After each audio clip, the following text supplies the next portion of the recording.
দ্বাদশ শ্রেণী তৃতীয় সেমিস্টার বাংলা গল্প আদরিণী।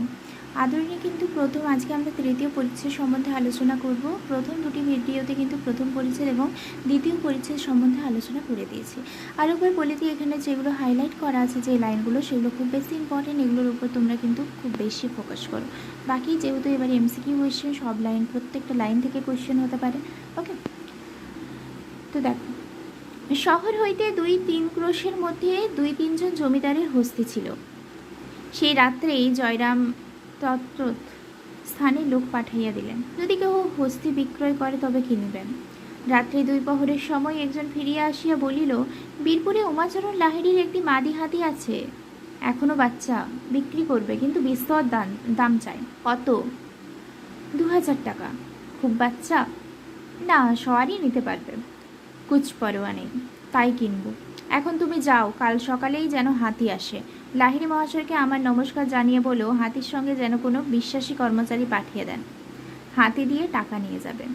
পরদিন বেলা 7টার সময় হস্তিনী আসছিল। তাহলে হস্তিনী কেন বলছে, এটা কিন্তু মেয়ে হাতি। ওকে, আর কটার সময় হস্তিনী আদরিণী এসেছিল? পরদিন বেলা 7টার সময়। তো পরদিন বেলা 7টার সময় হস্তিনী আসিল, তাহার নাম আদরিণী। লাহিড়ী মহাশয়ের কর্মচারী রীতিমতো স্ট্যাম্প কাগজে রসিদ লিখিয়া দিয়া 2000 টাকা লইয়া প্রস্থান করিল। বাড়িতে হাতি আসিবা মাত্র পাড়ার তাবৎ বালক বালিকারা আসিয়া বৈঠকখানার উঠানে ভিড় করিয়া দাঁড়াইল। 2-1 জন অশিষ্ট বালক সুর করিয়া বলিতে লাগলেও, হাতি তোর গোদা পায়ে নাতি। বাড়ি বালকেরা ইহাতে অত্যন্ত ক্রুব্ধ হইয়া উঠিল এবং অপমান করিয়া তাহাদিওকে বহিষ্কৃত করিয়া দিল। হস্তিনী গিয়া অন্তঃপুরদ্বারের নিকট দাঁড়াইল। তাহলে হস্তিনী গিয়া কোথায় দাঁড়ালো?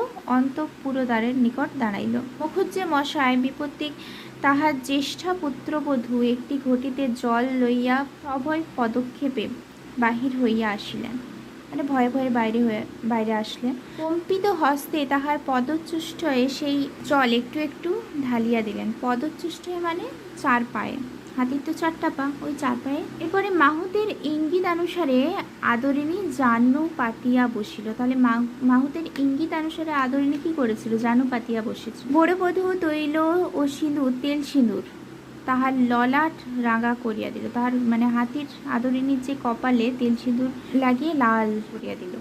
ঘন ঘন শঙ্খধ্বনি হইতে লাগিল।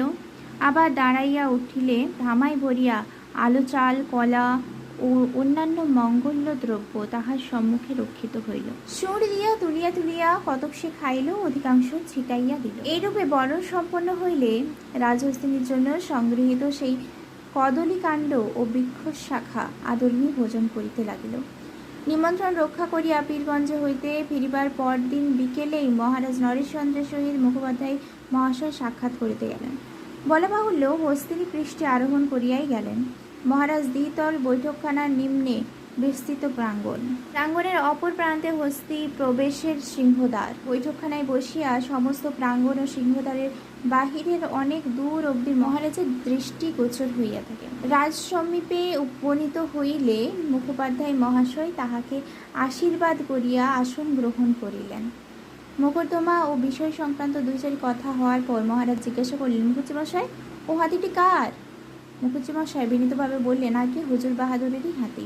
মহারাজ বিস্মিত হইয়া বলিলেন, আমার হাতি? কই, ও হাতি তো কোনোদিন আমি দেখিনি, কোথা থেকে এলো? আগে বীরপুরের উমাচরণ লাহিড়ীর কাছে থেকে কিনেছি।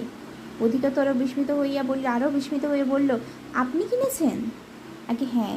তবে বললেন আমার হাতি? বিনয় কিংবা শ্লেষ সূচক ঠিক বোঝা গেল না। একটু মৃদু হাস্য করিয়া জয়রাম বলিলেন, যখন হুজুর বাহাদুরের দ্বারাই প্রতিপালিত হচ্ছি আমি, যখন আপনার, তখনও হাতি আপনার বই আর কার?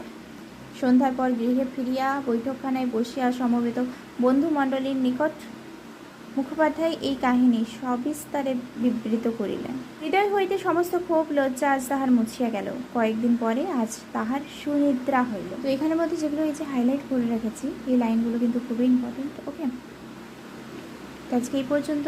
Thank you for watching my video. আজকে এই পর্যন্ত। পরবর্তী পার্টে কিন্তু আমরা চতুর্থ পরিচ্ছেদ সম্বন্ধে আলোচনা করব।